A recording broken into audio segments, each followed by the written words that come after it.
7 ستمبر کو یوم تحفظ ختم نبوت کے عنوان سے یاد کیا جاتا ہے۔ یہ 7 ستمبر 1974 کو پاکستان کی قانون ساز اسمبلی نے متفقہ طور پر اس قرارداد کو آئین کا حصہ بنایا کہ قادیانی غیر مسلم ہے، اقلیت ہے، کافر ہے، دائرہ اسلام سے خارج ہیں۔ قادیانیت کیا ہے؟ قادیانیوں کا عقیدہ کیا ہے؟ قادیانیوں کا دجل و فریب کیا ہے؟ قادیانی اور دوسرے کافروں میں فرق کیا ہے؟ مختصراً اس پر روشنی ڈالوں گا۔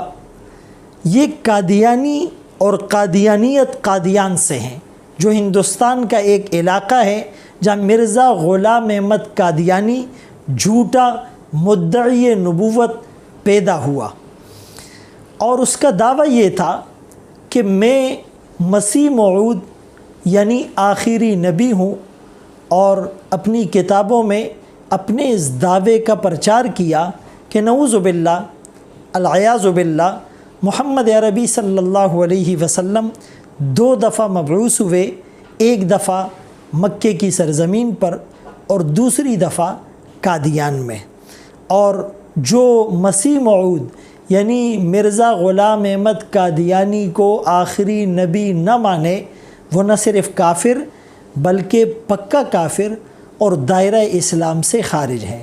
بالفاظ دیگر یوں سمجھ لے کہ اپنے نہ ماننے والے سارے مسلمانوں کو وہ کافر قرار دے رہا ہے۔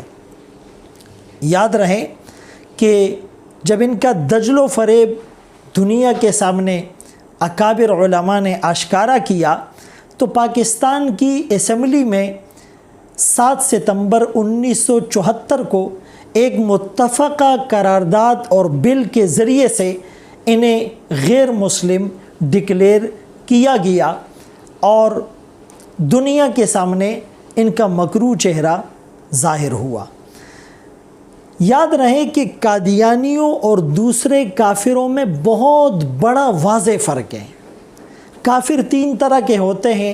ایک مطلق کافر، جیسے آج کل یہودی، عیسائی، ہندو، بدھسٹ اور اس طرح کے لوگ ہیں۔ دوسرا کافر منافق ہوتا ہے، جو ظاہراً اپنے آپ کو مسلمان کہتا ہے لیکن باطناً اندر سے اس کے دل میں کفر چھپا ہوا ہوتا ہے۔ تیسری قسم زندیق ہے۔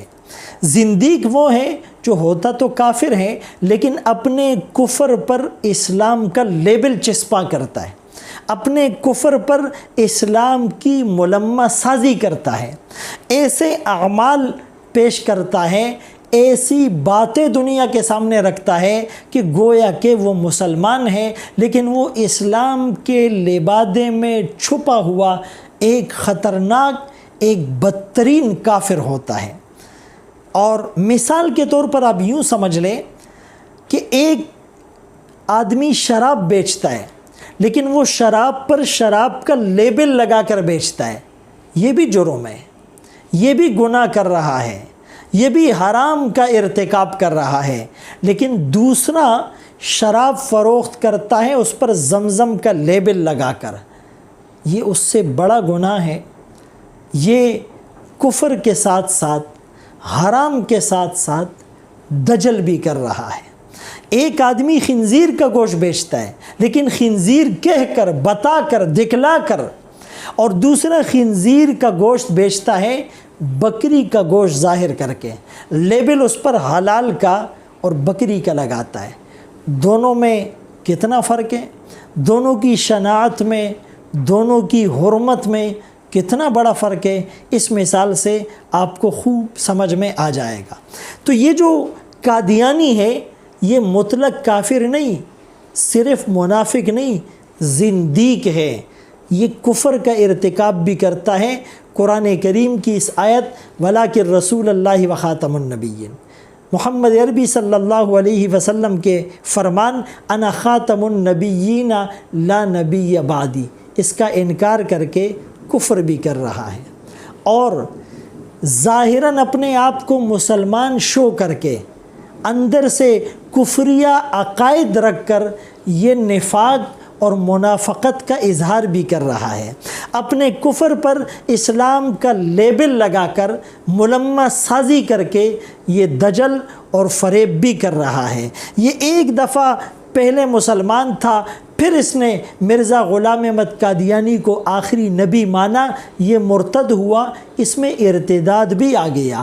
پھر اپنے کفریہ عقائد کے ذریعے سے یہ قرآن اللہ رسول کا استہزاء بھی کر رہا ہے۔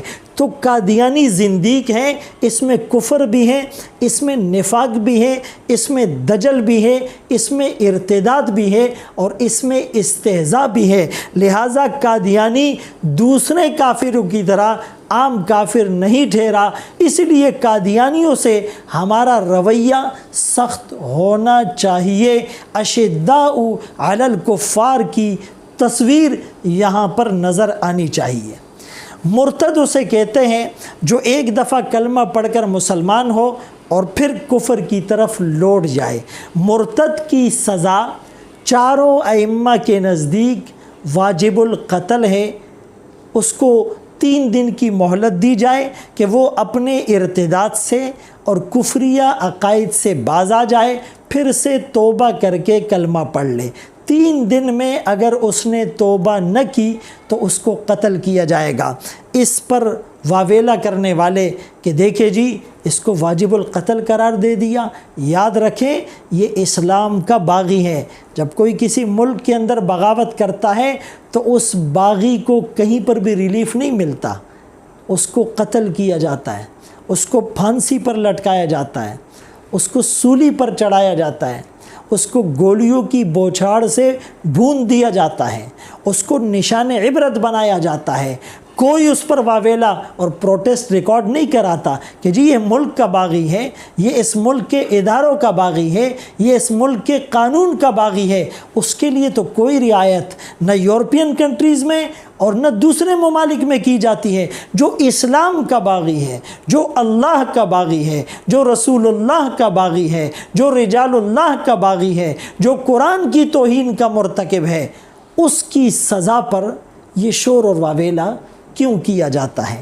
تو یاد رہے کہ مرتد یہ ایک ناسور ہے معاشرے کے لیے، اور جب جسم میں ناسور ہو جائے تو اس کے پھیلاؤ کو روکنے کے لیے اس عضو کو کاٹا جاتا ہے، ورنہ وہ پوری باڈی کے اندر سرایت کر کے آپ کے پورے جسم کو بیکار اور ناکارہ کر دیتا ہے۔ اگر اس مرتد اور زندیق کو ختم کر کے خس کم جہاں پاک کا مصداق نہ کیا گیا تو پھر یہ ناسور معاشرے میں پھیلتا رہے گا، اس ملک کی سالمیت اور بقا خطرے میں پڑ جائے گی، داخلی انتشار خارجی انتشار کو دعوت دینے لگے گا۔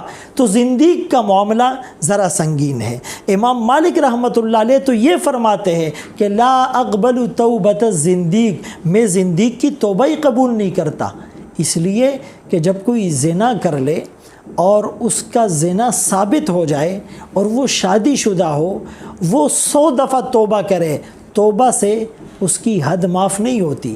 ایک چور چوری کر لے، اس کا ہاتھ کاٹا جائے گا، وہ 1000 دفعہ توبہ توبہ کی رٹ کیوں نہ لگائے۔ لیکن در مختار اور شامی کے اندر احناف کا یہ فتویٰ ہے کہ اگر وہ زندیق خود سے توبہ کر لے تو اس کی توبہ قبول کی جائے، اگر وہ گرفتاری سے قبل توبہ کر لے تو اس کی توبہ قبول کی جائے، لیکن اگر وہ گرفتاری کے بعد توبہ کرے گا تو اس کی توبہ قبول نہیں کی جائے گی۔ ہم اپنے باپ کے دشمن سے سوشل بائیکاٹ کرتے ہیں، ہم ان کے ساتھ قطع تعلق کرتے ہیں، ہماری غیرت گوارا نہیں کرتی کہ میرے باپ کا دشمن، میرے باپ کو گالی دینے والا، میں اس کے ساتھ رسوم اور رواسم کیوں قائم کروں، مراسم کیوں قائم کروں جو ہمارے رسول اللہ صلی اللہ علیہ وسلم کا دشمن ہے۔